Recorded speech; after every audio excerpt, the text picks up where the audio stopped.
Salut! Comme vous pouvez le voir, et comme dans la dernière vidéo, je pense que c'est la dernière ou l'avant-dernière, je sais pas, dans l'une de mes vidéos, j'étais dans ce décor. Eh bien, c'est parce que mon décor est en reconstructuration. Ça se dit-tu? Reconstructuration? Je sais même plus parler français. Donc, est en restructuration, je pense que ça se dit, parce que j'ai encore déménagé. Donc, bientôt, je vais avoir mon vrai nouveau décor pour le restant de l'année. Donc, pour l'instant, eh bien, on va endurer Naruto. Ça va être mon décor pour l'instant. Donc, aujourd'hui, on est ensemble pour la série des Eternals. J'ai énormément de choses à dire. On va commencer par Ajax.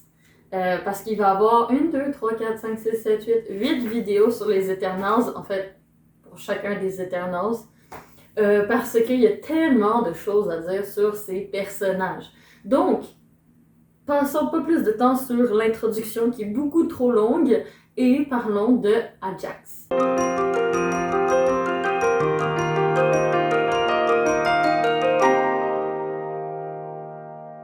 Ajax, contrairement à ce que l'on pourrait penser, est un personnage masculin dans la mythologie. Fils de Télamnon et Salamine, il fut aussi puissant que Achille en tant qu'allié. Il fut d'un allié très puissant pendant la guerre de Troie avec les Grecs. Lors de la mort de Achille, son armure, qui avait été faite par Héphaïstos, a été remise en compétition et malheureusement pour Ajax, c'est Ulysse qui l'obtint. Ajax était rouge de colère. En fait, il voulait se venger et essaya d'attaquer tout le village, Ulysse, etc. Et grâce à un manège assez étrange de transformation en mouton que Athéna a fait subir à l'équipe de Ajax, etc., eh bien celui-ci prit peur et mourut d'une façon incroyable. Il est tombé sur sa propre épée. Tout simplement.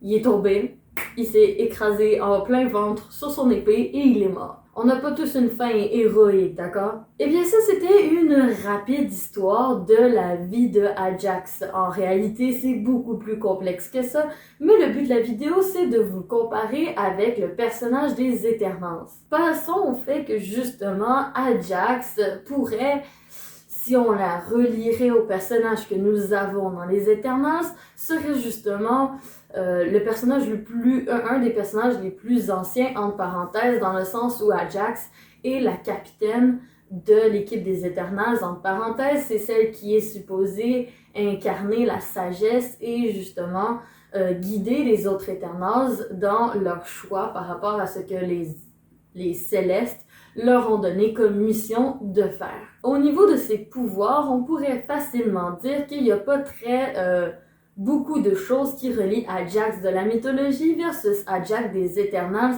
à part le fait que, soi-disant, que le personnage était hyper fort et très brave et très sage, etc., un peu comme l'Ajax qu'on a dans les Eternals. On pourrait pas vraiment relier tout à fait les deux personnages dans le sens où Ajax des Eternals et celui de la mythologie n'ont pas vraiment une histoire similaire, mais leur pouvoir pourrait être potentiellement le fait que justement, vu que Ajax de la mythologie était un personnage extrêmement fort et puissant, eh bien ça relie un peu la force que les Eternals peuvent avoir. Mais pas que. Ajax est un personnage dans la guerre de Troie qui est beaucoup plus défensif que attaquant. Ce qui ferait peut-être une mini métaphore avec le fait que Ajax des Eternals a le pouvoir de soin, qui est un pouvoir un peu plus défensif, un peu plus justement de soutien. Mais le personnage d'Ajax ne se situe pas uniquement avec celui de la mythologie. Une autre créature mythologique peut se relier avec notre personnage. Eh bien, si on regarde correctement le costume, la forme du costume d'Ajax dans Eternal, ainsi que beaucoup de références envers cette mythologie et ce peuple dans le film, on peut facilement relier le Quetzalcoatl à Ajax. Je m'explique. Dans la mythologie aztèque, notre monde n'est pas le premier. 4 soleils avant ont existé et chacun commence avec la création d'un soleil et finit lors de sa destruction. Notre soleil, celui qui est en ce moment, serait le cinquième.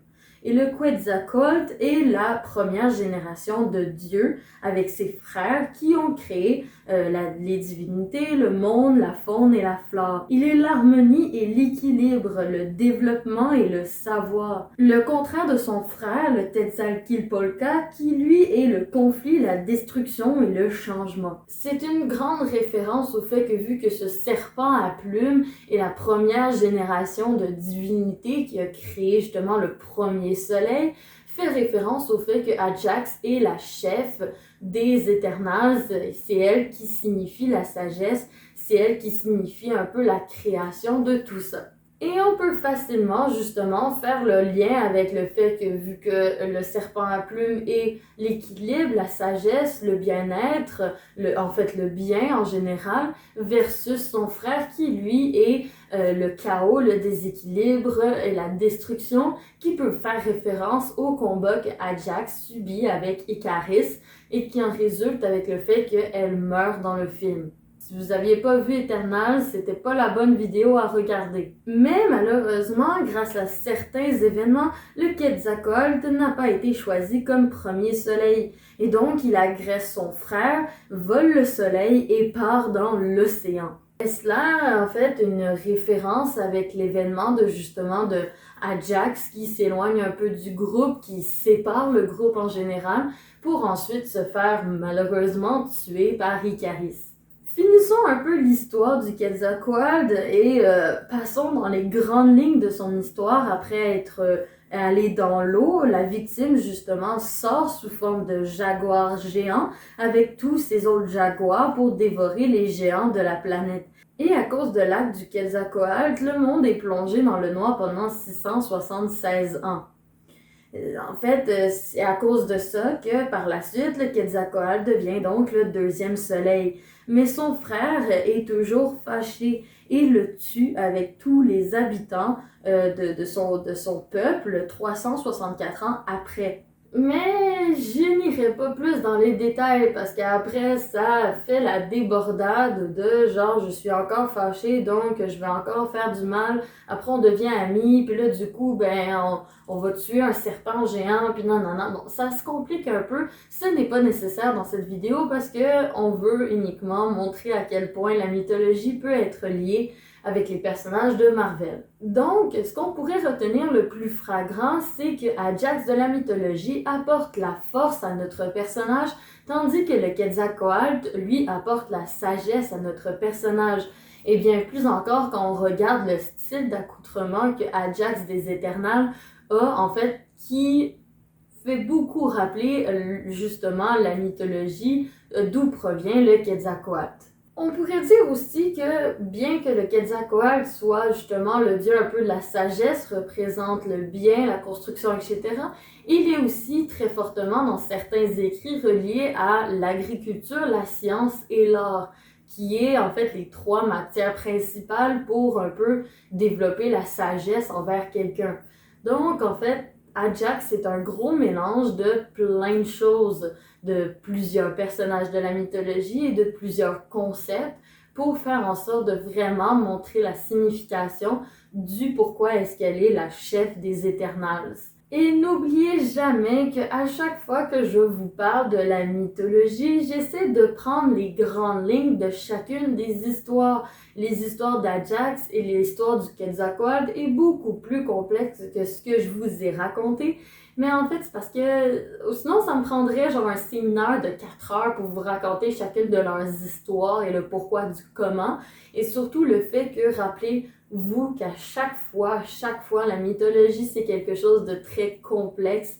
C'est pour ça que moi, j'adore la mythologie, c'est qu'il y a tellement de possibilités, tellement de variations, tellement d'écrits et tellement d'histoires qu'on ne sait jamais et on ne saura probablement jamais quel était le fond de vérité et quelle était la vraie histoire de tous ces personnages-là. Ont-ils vraiment existé? Sont-ils des personnages tirés de l'histoire qui ont été déformés? Ou sont-ils un peu produits de l'imagination pour signifier le bien et le mal? Ça, c'est à vous d'en juger. Mais on peut voir clairement que Ajax, dans les Eternals, est en fait une modification de l'imagination de Marvel et de la mythologie. Je vous laisse là-dessus et surtout la prochaine vidéo analyse mythologie versus MCU sera sur Cersei. Je vous fais des gros bisous du Québec!